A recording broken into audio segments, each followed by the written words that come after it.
March 6. இன்றைக்கான தேவ வார்த்தை. வழி.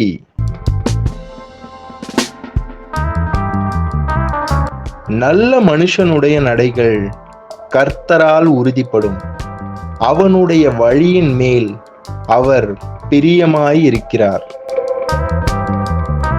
சங்கீதம் 37 அதிகாரம் 23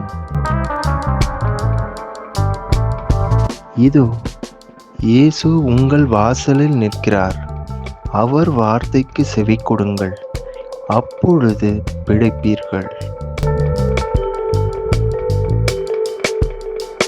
இயேசு உங்களை ஆசீர்வதிப்பாராக. அல்லேலூயா. ஆமேன்.